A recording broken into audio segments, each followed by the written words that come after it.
Leitura do livro do Êxodo. Naqueles dias, o Senhor falou a Moisés: Vai, desce, pois corrompeu-se o teu povo, que tiraste da terra do Egito. Bem depressa desviaram-se do caminho que lhes prescreve. Fizeram para si um bezerro de metal fundido, inclinaram-se em adoração diante dele e ofereceram-lhe sacrifícios, dizendo: Estes são os teus deuses, Israel, que te fizeram sair do Egito. E o Senhor disse ainda a Moisés: Vejo que este é um povo de cabeça dura. Deixa que minha cólera se inflame contra eles e que eu os extermine, mas de ti farei uma grande nação. Moisés, porém, suplicava ao Senhor seu Deus, dizendo: Por que, ó Senhor, se inflama tua cólera contra o teu povo, que fizeste sair do Egito com grande poder e mão forte? Não permitas, te peço, que os egípcios digam: Foi com má intenção que ele os tirou, para fazê-los perecer nas montanhas e exterminá-los da face da terra. Aplaque-se a tua ira e perdoa a iniquidade do teu povo. Lembra-te de teus servos Abraão, Isaque e Israel, com os quais te comprometeste por juramento, dizendo: Tornarei os vossos descendentes tão numerosos como as estrelas do céu, e toda esta terra de que vos falei, eu a darei aos vossos descendentes como herança para sempre. E o Senhor desistiu do mal que havia ameaçado fazer ao seu povo. Palavra do Senhor. Graças a Deus.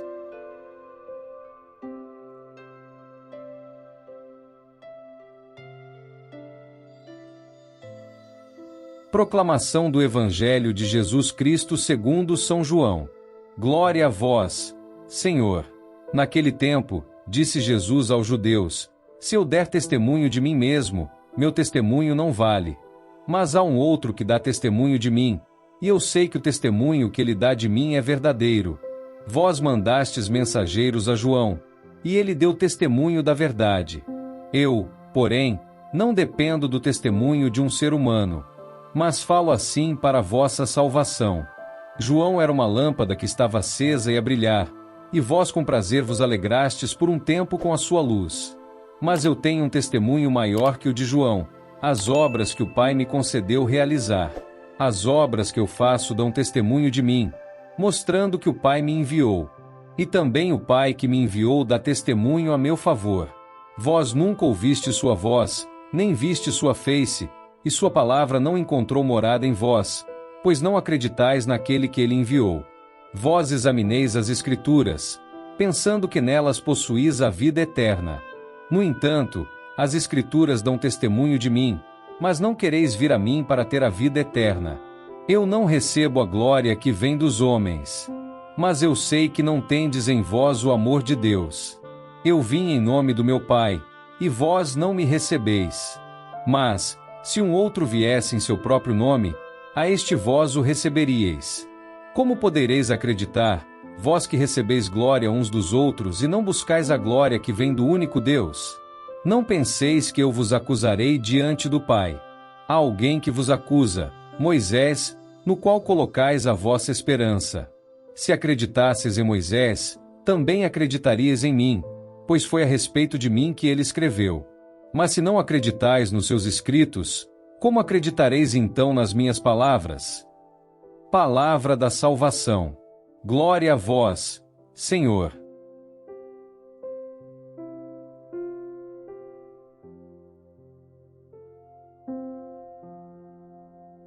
Queridos irmãos e irmãs em Cristo, há uma história antiga sobre um homem que estava perdido em uma noite escura.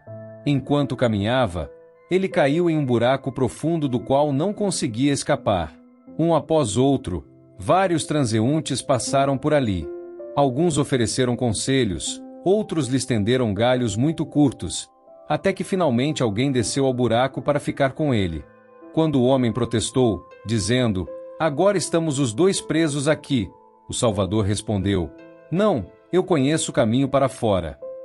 Esta história nos conecta profundamente às nossas leituras de hoje, que falam sobre os caminhos pelos quais nos perdemos e, mais importante, sobre o Deus que sempre desce até onde estamos para nos mostrar o caminho de volta. Na primeira leitura do Êxodo, encontramos uma cena dramática no Monte Sinai. Moisés está recebendo as tábuas da lei, enquanto abaixo, O povo de Israel rapidamente abandona o Deus que os libertou da escravidão. Vejam como o Senhor se dirige a Moisés: vai, desce, pois corrompeu-se o teu povo que tiraste do Egito. É como se Deus estivesse dizendo: olhe o que seu povo está fazendo. Mas Moisés, em um ato de tremenda coragem, vira o jogo. Por quê, ó Senhor, se acende o teu furor contra o teu povo, que tiraste do Egito? Ele relembra a Deus as promessas feitas a Abraão, Isaque e Israel, apelando à misericórdia divina. Esta cena nos revela algo extraordinário. Um Deus tão grande que permite que um ser humano interceda e mude sua mente. O texto diz explicitamente: e o Senhor desistiu do mal que havia ameaçado fazer ao seu povo. Que mistério sublime! Não que Deus seja volúvel ou inconsistente, mas que Ele concede tal importância ao relacionamento com seu povo que permite que a intercessão humana participe do desenrolar de seu plano divino. Quantas vezes em nossas vidas nos encontramos como aquele povo ao pé da montanha, impacientes, ansiosos, buscando segurança em ídolos fabricados por nossas próprias mãos, seja dinheiro, poder, fama, prazeres, qualquer coisa que possamos controlar, em vez de confiar no Deus invisível que nos pede para esperar e confiar. E quantas vezes, como Moisés, somos chamados a interceder pelos outros, a ser a voz que clama por misericórdia quando outros estão perdidos na escuridão de suas próprias escolhas. Talvez por um filho que se afastou da fé, um amigo preso em um ciclo de dependência, ou uma comunidade dividida por ódio e preconceito. Quando nos voltamos para o Evangelho de João, encontramos Jesus enfrentando seus críticos, aqueles que questionam sua autoridade e missão. Em um discurso profundo e desafiador, Jesus apresenta diversas testemunhas que validam suas afirmações. João Batista, suas próprias obras milagrosas, o Pai Celestial e, finalmente, as Escrituras. Esta última testemunha que Jesus enfatiza de maneira especial: examinais as Escrituras, porque julgais ter nelas a vida eterna, e são elas que dão testemunho de mim. Que ironia! Seus oponentes eram especialistas em Escrituras, dedicavam suas vidas a estudar cada palavra, cada letra da lei, e ainda assim, não reconheceram aquele de quem toda a Escritura falava. Jesus então faz uma acusação reveladora: não tendes em vós o amor de Deus. Aqui está o cerne da questão. É possível conhecer a palavra de Deus e ainda assim não conhecer o Deus da palavra. É possível ter uma religiosidade impecável e ainda assim não ter um relacionamento com o Pai. É possível procurar a glória que vem dos homens e não a glória que vem do único Deus. Como estas duas leituras se conectam? De maneira extraordinária. Em ambas, vemos a tensão entre formalidade religiosa e relacionamento verdadeiro com Deus. O povo de Israel tinha acabado de receber a lei, mas já estava buscando algo mais tangível, mais controlável. Os fariseus conheciam as Escrituras, mas não reconheceram o Verbo feito carne diante deles. Talvez a lição mais profunda para nós hoje seja esta: a fé não é principalmente sobre regras, rituais ou mesmo conhecimento teológico, por mais importantes que estes sejam. A fé é fundamentalmente sobre relacionamento. É sobre conhecer a Deus como Ele verdadeiramente é, não como gostaríamos que Ele fosse. Moisés conhecia Deus intimamente.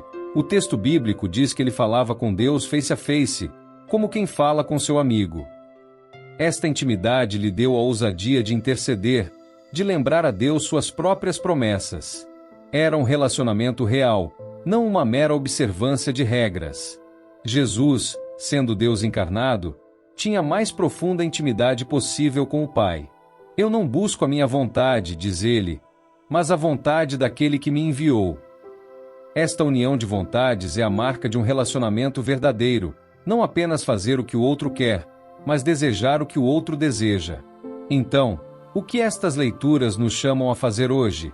Primeiro, a examinar nossos próprios bezerros de ouro, aquelas coisas em que confiamos quando Deus parece distante ou silencioso. Quais são os ídolos que construímos quando a espera se torna difícil?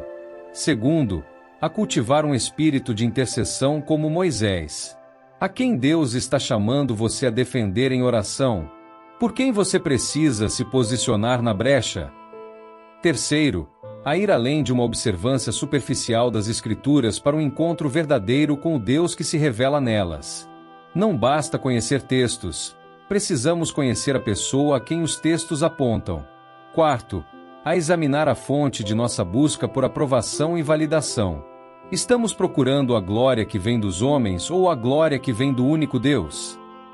E finalmente, como pessoas que seguem a Cristo, somos chamados a ser como aquele homem que desceu ao buraco, não apenas oferecendo conselhos ou soluções inadequadas, mas dispondo-nos a descer às profundezas do sofrimento humano, porque conhecemos aquele que é o caminho para fora, a verdade que liberta e a vida que nunca termina. Lembrem-se, toda a história da salvação é sobre um Deus que desce ao Egito para libertar seu povo, ao Monte Sinai para dar sua lei e, finalmente, em Jesus Cristo, as próprias profundezas da condição humana.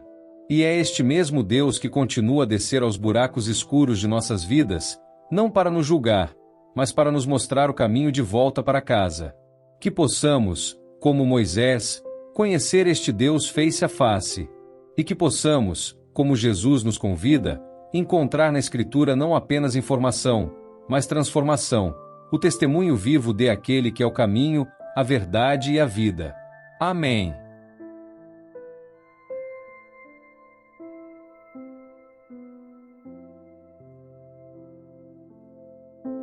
São Miguel Arcanjo, defendei-nos no combate. Sede o nosso refúgio contra as maldades e ciladas do demônio. Ordene-lhe Deus, instantemente o pedimos, e vós, príncipe da milícia celeste, pela virtude divina, precipitai no inferno a Satanás e aos outros espíritos malignos que andam pelo mundo para perder as almas. Amém.